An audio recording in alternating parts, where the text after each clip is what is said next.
now.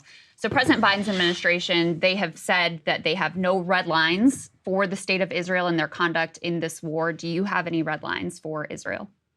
Well, the red lines are that, you don't deliberately, you do everything you can, which I think Israel is doing right now, to avoid civilian casualties. But, there's collateral damage in every war, and they're fighting an implacable enemy. I mean, I don't think there's any country in the world that would go as far as Israel has gone to not invade Gaza. I mean, Israel was being bombed by Hamas. Took over Gaza. Israel walked out of Gaza. There's no occupation of Gaza. The blockade, though.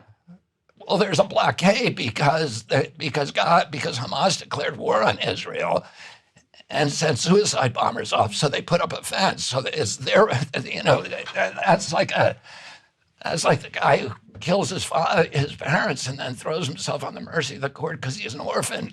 For them to say that they're blockaded, they're blockaded, and it's not just Israel that's blockading them; it's Egypt. Well, everybody has a problem with Hamas.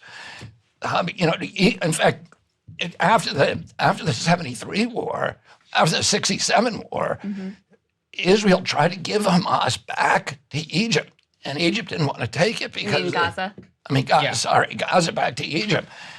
Egypt didn't want to take it because of the high level of sort of religious militant Islam that Egypt considered a threat to its own government. Let me just finish. Sure.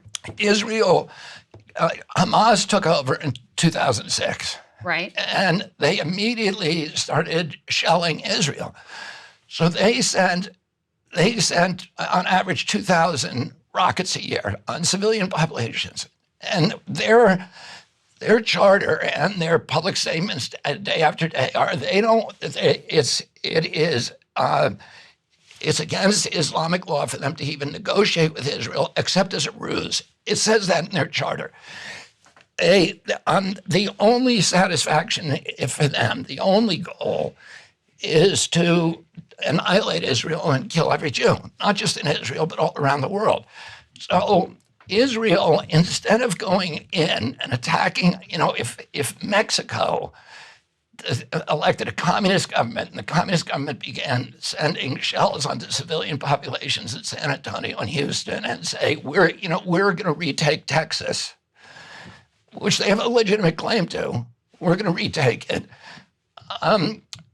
How long would it take us to go in there? It wouldn't take us very long. We would go in and we would do whatever it took to take out the people who are sending the shells. And Israel, instead of doing that, Israel did something extraordinary, which is it invested in an Iron Dome, which is to defend itself against, just to live with missiles. There's thousands, tens of thousands of Israelis on that part of Israel that have been raised in bomb shelters.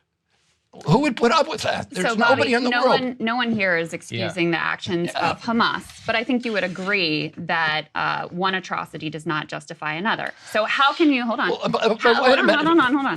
How can you say, though, how can you say. But calling it an atrocity. I haven't finished my question. Right, go ahead. How can you say that Israel is doing everything they can to avoid civilian death when the civilian death toll, even by Israeli estimates, and this is the low, this is the best possible number you could put on it, is 61% innocent civilians, thousands of children, thousands of women.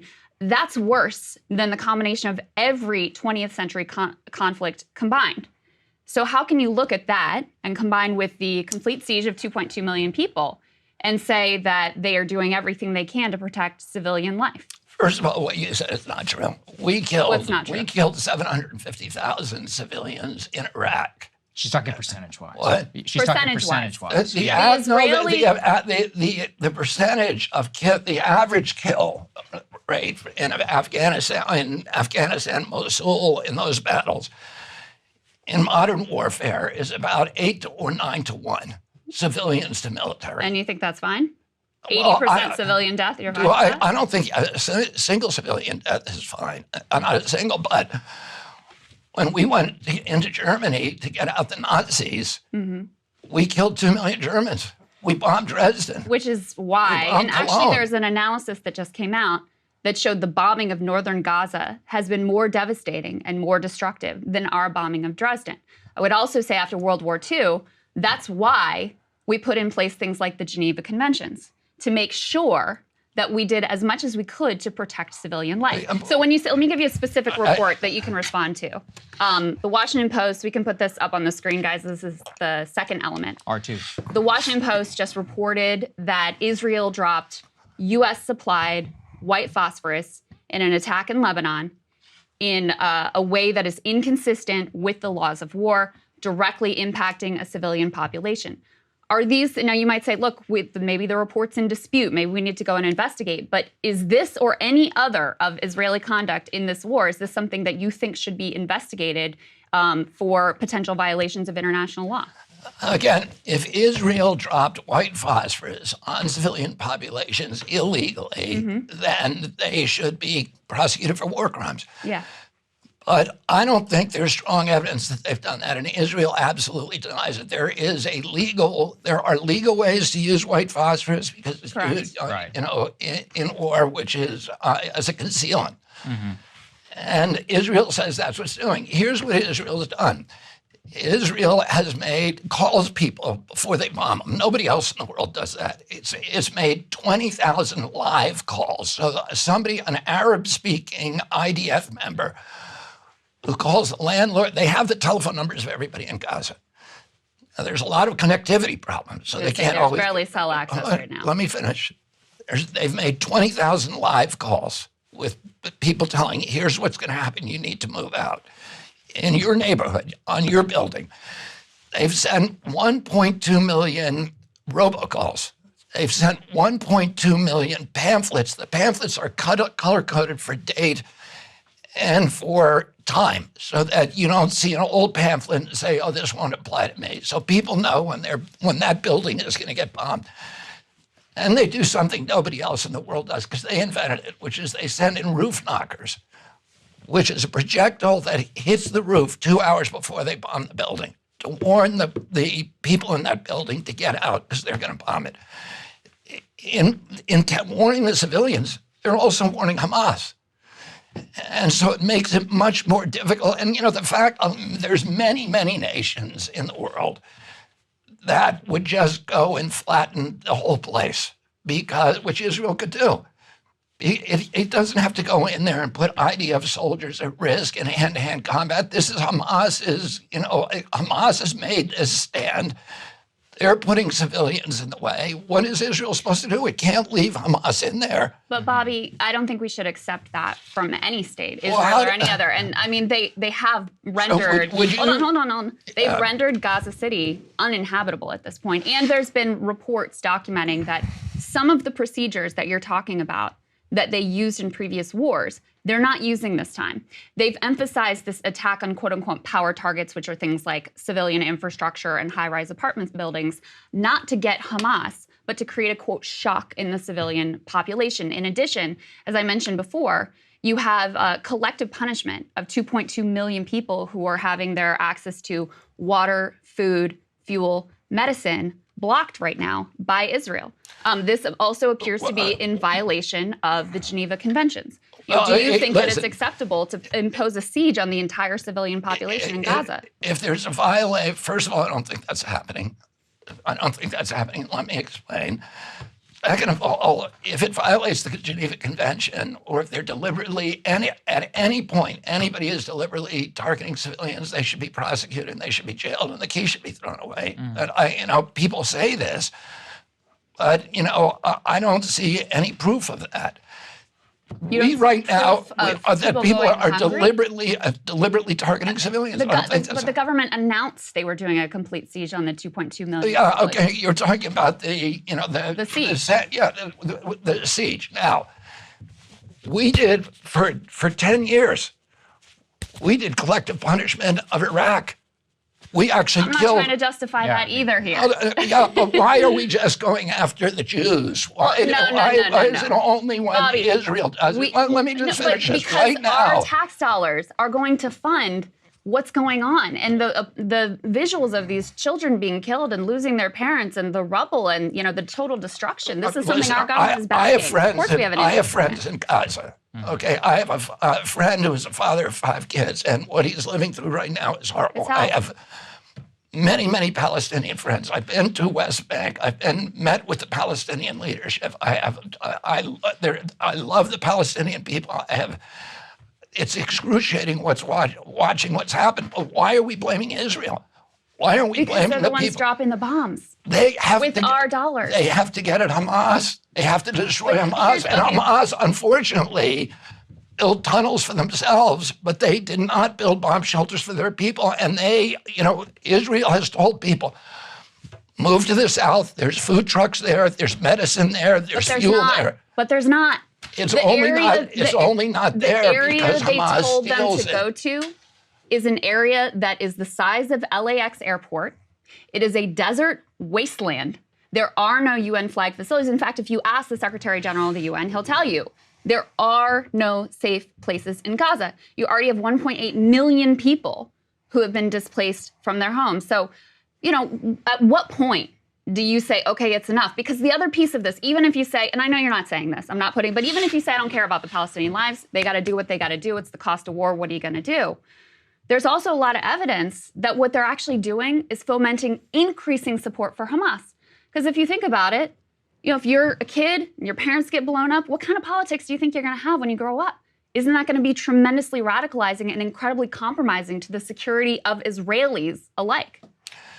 So how would you get rid of Hamas? Well, if you're Israel. Well, I'm not running for president of the United States, number one. But number two, I think we have a model for this in a sense from the way we went in and approached bin Laden. So it was a targeted raid. If you're actually going to do this, you do a counter-terror operation where you go in a targeted way. You create a wedge between Hamas and the civilian population. And we see how this works in the past because previously in Israeli society, when there were pathways to peace that were on the table, where the Palestinian civilian population felt that they had a chance at negotiating some sort of a peaceful outcome, guess what? Support for Hamas falls off a cliff. It's almost a one-to-one relationship with the more brutal the response from the Israelis, the more support for radicalism that there is. You can filibuster. I'm not filibustering. You asked me a question. I'm trying to answer it. I think you're filibustering. You're not answering the question. You're saying drive a wedge. Well, of course Israel's trying to drive a wedge.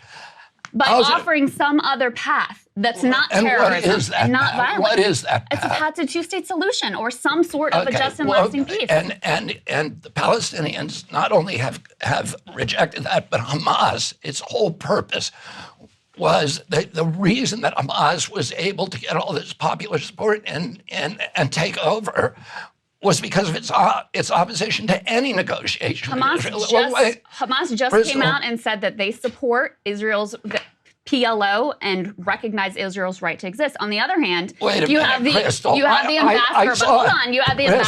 Israeli ambassador to the UK saying we will absolutely no to a two-state solution. I just cannot let you tell that's just not true. Ismail Haniyeh was on TV on Al Jazeera yesterday, saying we're going to do this again and again and again. We will never negotiate. Which we covered and which is disgusting. But there's what about the fact? But hold on. What about the fact that Netanyahu and his government have said absolutely no? They built up Hamas to try to thwart any sort of Palestinian statehood. Where's the focus on that? I'm not defending Netanyahu, and I don't co-sign what Netanyahu and Likud do. Israel is a divided country. 80 or 20% of the population are on the street demonstrating against Netanyahu. What I'm saying is Hamas is a criminal enterprise. Sure. Yes. The Palestinian, and you talk about solutions for the Palestinian people. The Palestinian people are arguably the most pampered people by international aid organizations in the history of the world. Are you kidding me? No, Even before this war, 78% of people in Gaza said they had, not enough food to eat.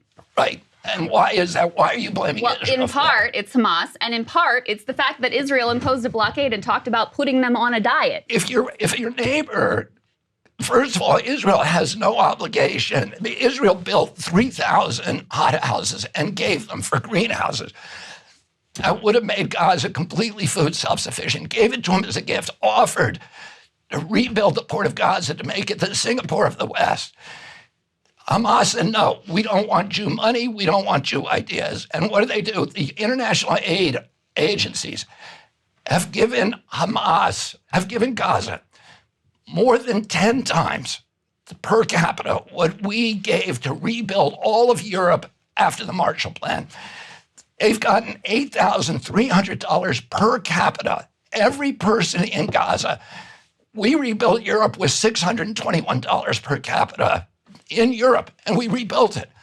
What did they do with that money? Instead of using it to make this, Gaza's this beautiful country, white sand beaches, it should be a paradise. Hamas said, we don't want that. They take virtually all of that money and they steal it. So the top 5 guys, the top 5 leaders of Hamas are billionaires. Ismail Haniyeh has $5 billion, according to Forbes. But Bobby, again, wait, let me just finish. No, because you made Hamas. You are making a statement that is just wrong. It's not Israel's fault that Gaza is poverty-stricken. Gaza should be one of the wealthiest states on the Mediterranean. They have no control over their own territory. Of course, Israel if you go to war, everything that comes in and goes out. If you go to war, no, Crystal, why are you blaming? Why do you insist on blaming Israel rather than blaming Hamas? I do blame Hamas, but you know what else, Bobby? Our tax dollars do not go to Hamas. They go to the Netanyahu. And why? And you know what? Our bombs, 22,000 of which are being bombed, dropped on the civilian population right now. You know what most of our tax dollars have gone for?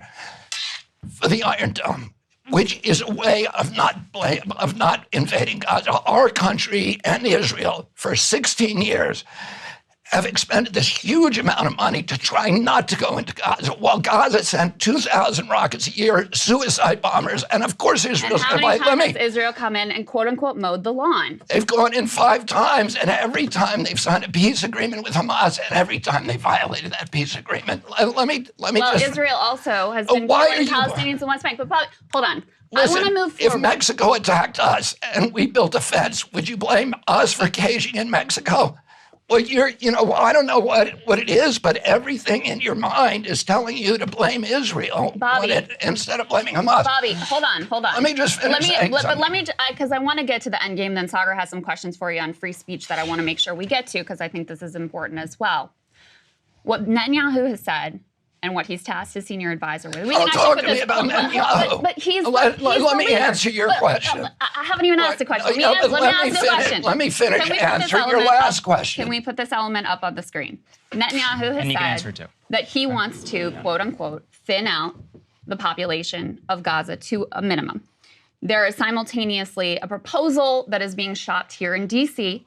with some bipartisan support that would use our aid dollars to countries in the region to pressure them to accept Palestinian refugees out of Gaza to enable Netanyahu's plan of, quote unquote, thinning out the population. I'm sure you know he has been very cagey about what he wants the future of Gaza to look like. What do you want the future of Gaza to look like? And is there any circumstance where you would support pushing neighboring countries to resettle Palestinians? No, listen, I don't, as I said, I don't co-sign anything for Netanyahu or for Likud. But he's in charge. So I know, but he's how would you deal with him? How would you deal with it? What would be your plan for the future of Gaza? I think right now, I'm all ears as how do you get rid of Hamas? I think you have to get rid of Hamas. Hamas is a criminal organization that is making the 5 leaders of it are all billionaires. By the way, Yasser Arafat died a billionaire. Mahmoud Abbas a billionaire. His 2 kids who run West Bank have $750 million. It is a criminal enterprise where they are stealing everything from the people of Gaza, and then they raise them from kindergarten to kill Jews.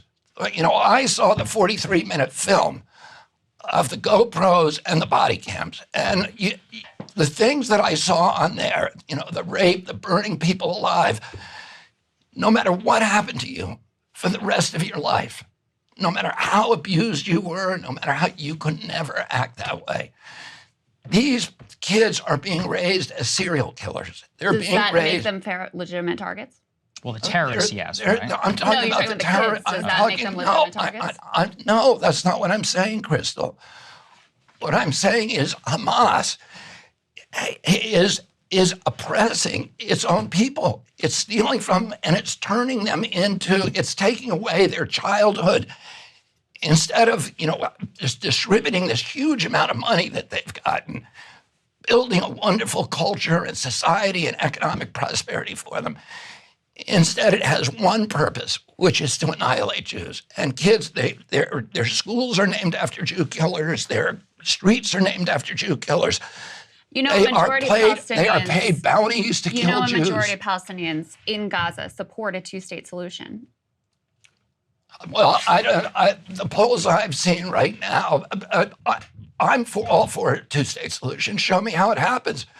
The last time that Arafat was offered that, which was by Clinton and Ehud Barak in 2001, he was offered everything that the Palestinians had asked for, everything, and except for 3% of the West Bank, and they said, we'll give you 3% of Israel. And those are the suburbs around major Israeli cities that are settled. Oh, and Arafat walked out of that negotiation without a counteroffer, and he later explained to Prince Bandar, if I made a deal, anybody who makes a deal with the Israelis, they will be killed by our own people. So just to finish this up, sir. They've been offered a two-state solution plenty of times. She asked you about your end game. So I just want to get a definitive answer on that. She asked you about your end game, which is, let's say Israel, and we agreed, there's no justification of Hamas. Hamas is a criminal enterprise. It's gone. What does a two-state solution look like under the Kennedy administration? The Biden administration is pushing the Palestinian Authority. Netanyahu says no. So is that something that you envision? Listen, is Israel going to lead? First of all, the President of the United States cannot decree that there's going to be a two-state solution. What we can do is we can pressure Israel, but more importantly, we can use our influence. I think what we need to be doing is to encouraging the Solomon Accords, encouraging peace in the region, encouraging ultimately peace is going to come from prosperity. Would you condition aid to try to secure a two-state solution, or at least to end the illegal settlements? I would encourage it, but as I said, more importantly, I would encourage the other nations. I would be talking on the phone right now with President Xi, with President Putin, with all the leaders of the Arab world, and trying to get some kind of collaboration, because I think ultimately that's what's going to happen. But until that, one of the problems, one of the dilemmas for Israel right now is you can say to Israel, let's turn this over to the UN. The UN has never, the blue helmets have always left as soon as the shooting starts. Sure.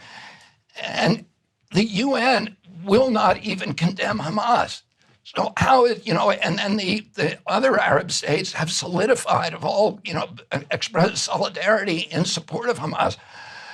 So how is Israel to, expect now to turn its fate, its destiny, its duty to protect its own people from danger over to people who say, we don't think there's anything wrong with Hamas, what Hamas did?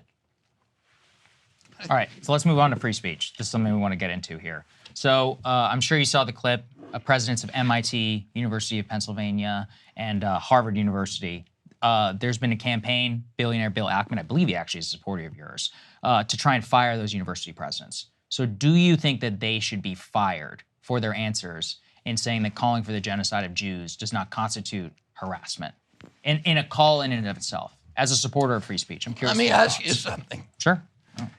If they had called for death to all black people, we all know what the answer would be. I agree. What would the answer be? They would have said immediately. Absolutely. Okay. Yeah. So what's the difference? Well, I mean, I'm not necessarily sure, though, that in a call for any. I think, but by the way, I understand what the difficulty is here, is you want free speech. Yes. So we want to maximize free speech. Right.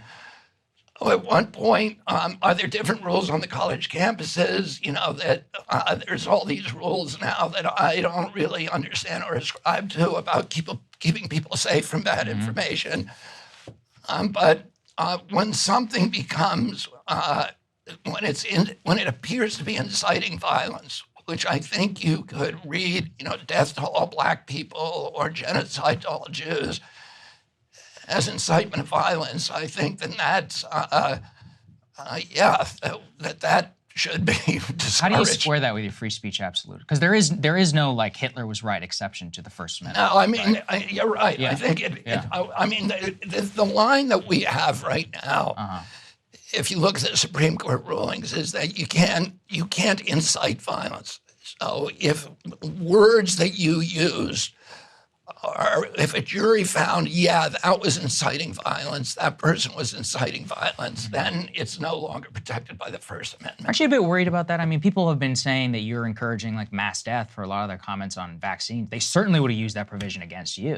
Oh, I'm happy to try that in court. Okay, all right. Oh, I'm happy to try that in front of a jury. So next question here. Do you think, and this is for per congressional resolution, do you think that being anti-Zionist is anti-Semitic?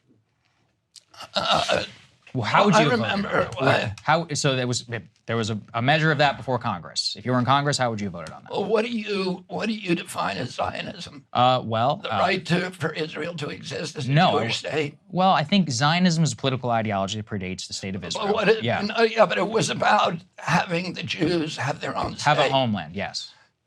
Right, and so are you saying the Jews should not have their own state? I'm not saying anything. I'm asking you if you think that being anti-Zionist is anti-Semitic. Yeah. There's 41 countries in the world that have an official religion. Israel is not among them. There is no official religion in Israel. There's freedom of religion.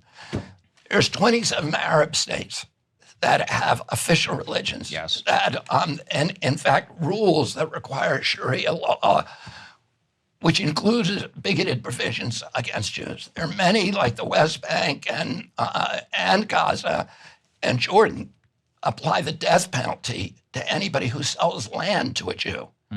So those countries are genuinely apartheid states. They are single religion states.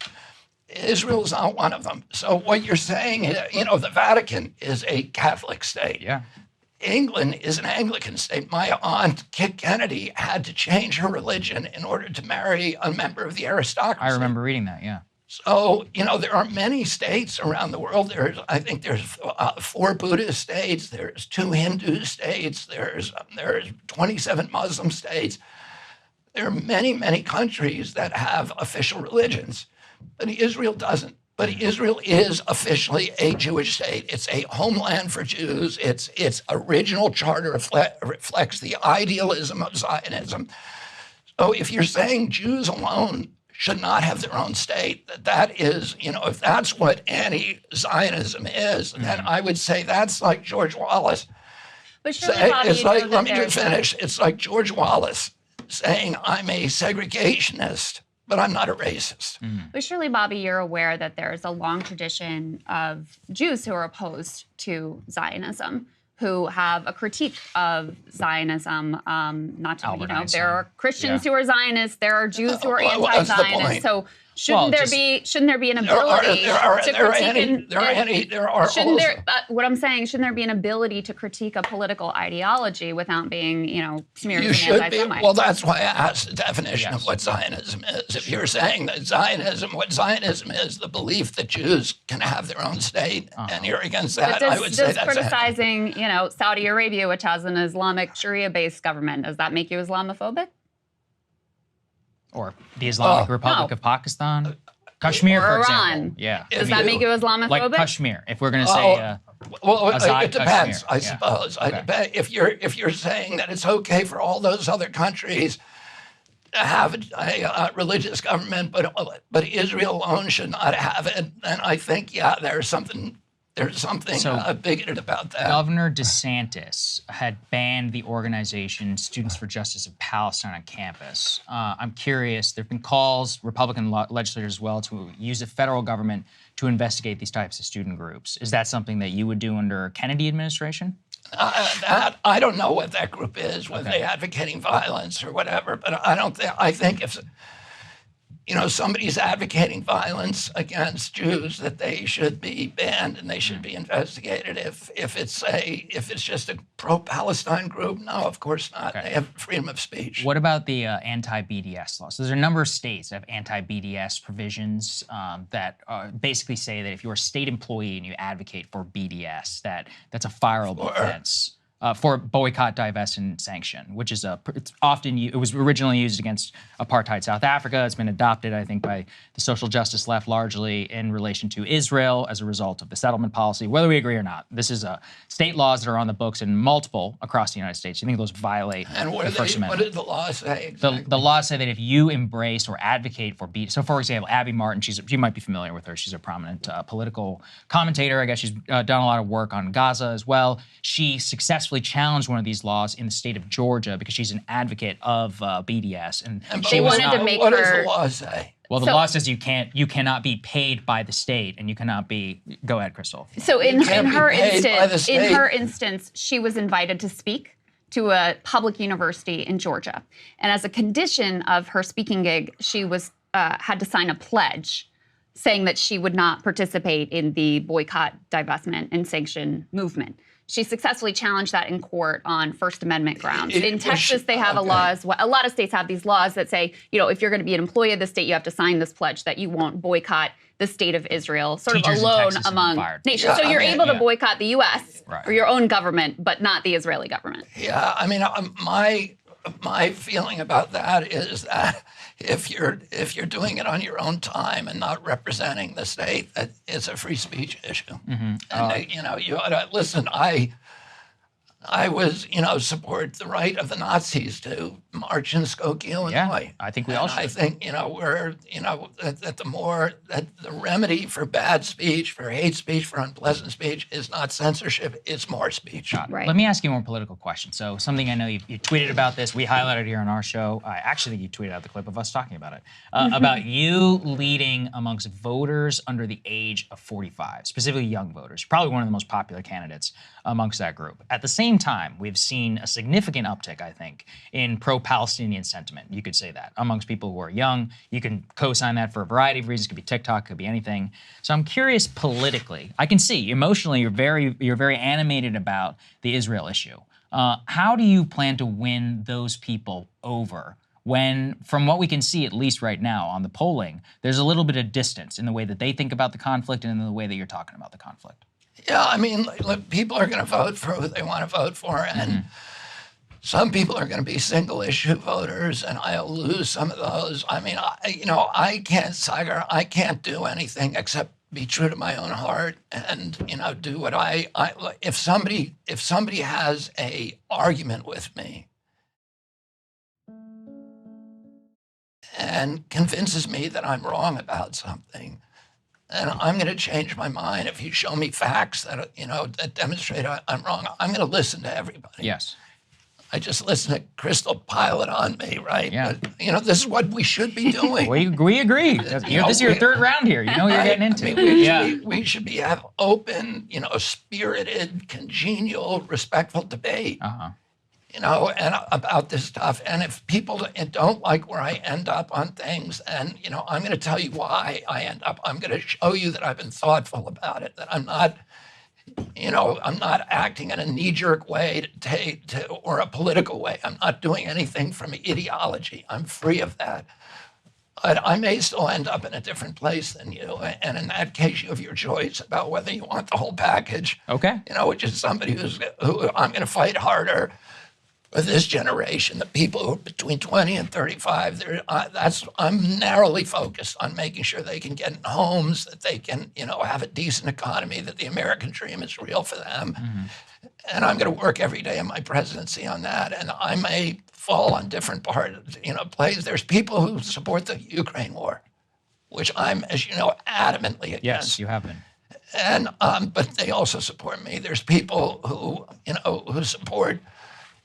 I have support from people who are vaccinated, unvaccinated. I have support from people who are pro-life and pro-choice. And, but if you have just one issue and I'm wrong on it, I get it, and I respect you for that. Mm-hmm. Yeah. That's how it's supposed to work. Great. I have one last wrap-up free speech question for you, and we'll move on to some other issues. But on X, formerly Twitter, Elon Musk decided to ban the word decolonization and also the phrase from the river to the sea. In the whole flap about the university presidents, there wasn't actually any example, at least not one offered, of people saying genocide the Jews. They were talking about a chant, from the river to the sea, Palestine will be free. And they also brought up a call for globalizing the Intifada. Do you think that those things are incitements to violence? Do you support their banning on Twitter? Do you support their banning on college campuses? Just on those specific examples. Elon Musk owns so you can Twitter. clarify. He spent a lot of billions of dollars on it, and he's lost a lot since. And I utterly respect him for what he's done for standing up for free speech, but it's his platform. He has, just like you don't have to allow me on here or anybody else. It's up to you. You're not. It's not a question of whether he can. It's a question of whether but he should. It only becomes censorship. It only becomes censorship when the government is ordering it. I mean, it only implicates the First Amendment. Yeah. When the government is telling you to do that. Otherwise, if you own a printing press, you can print who you want and you can deny who you want, and he owns the big printing press. I gotta stick with this though, because I don't understand. I mean, you were at one point probably one of the most censored men in America, and you often talked about Instagram. I remember you were banned from Instagram. At certain points on YouTube, and tremendously difficult to even feature any of your videos. To even I remember having to do research. I had to go on Rumble or somewhere else in order to listen to what you said. How do you square that position? I mean, given the way that during the COVID vaccine debate, the way that your views were censored throughout all of this, how do you square the idea that corporations can be able to do whatever they want? Well, there's a couple of issues here. One is if the government is involved in the censorship, which they were involved in my censorship, the Biden administration was, and then members of the Trump administration, although not directly the White House, were collaborating with the social media and media sites to censor me. So that's First Amendment. Okay. That's a straight violation. There's another kind of censorship, which is corporate censorship, so that you probably get pharmaceutical all the time. Advertising. Well, we do not actually. That's good. Right. But CNN does, yes. And ABC and NBC get it. Roger Ailes told me that for Fox, the evening news, it was 70% of the revenues for evening news. And so the pharmaceutical industry actually controls content on those platforms. And it is telling you, it is forcing those announcers to edit what they say and not tell the public things that might affect their mercantile ambitions, their commercial, ambitions of companies. So that is a corporate censorship. And I would argue that that's illegal when it happens on a public airwave because the networks do not own the airwaves. The networks are licensed to use them, but they're owned by the American public, and they have to use them for a public purpose. If you have your own printing press in your basement, or if you're the Sulzberger family and you own the New York Times, or if you're Elon Musk and you don't, and you're willing to say, I don't care what advertisers say, and you have a right to have on your platform who you want and who you don't. The thing I complained about was commercial censorship, where I was being censored on the government-owned airwaves because of pharmaceutical advertising, and number two, government-dictated censorship. So you're okay with if on Twitter or on Instagram, if Zuckerberg or Musk or whoever the billionaire that owns the platform wants to censor certain views, they're entitled to. At their behest, not the government's I think if the government's not involved, sadly, that's the way the world works. All right. And there's a the alternative to that is to declare Twitter or Instagram a public utility. Are you open to that? I don't think it would work because I think the reason that those platforms work is because of the commercial incentives. What about fair game because you rules? constantly have to upgrade the performance to compete with all the other people, and that's why they're successful. What about a standard? If we say that all censorship has to abide within the First Amendment at all social media companies, you can operate however you want. It's just that in terms of censorship, removal of content. Well, here's what I would do as president. Yeah. Okay, and I'll do this the day that I go in, is I will issue an executive order saying that no federally paid official can collaborate with any media or social media company in censoring political speech. Okay. Okay. Excellent. I wanted to ask you about your position on abortion. You got asked a question on the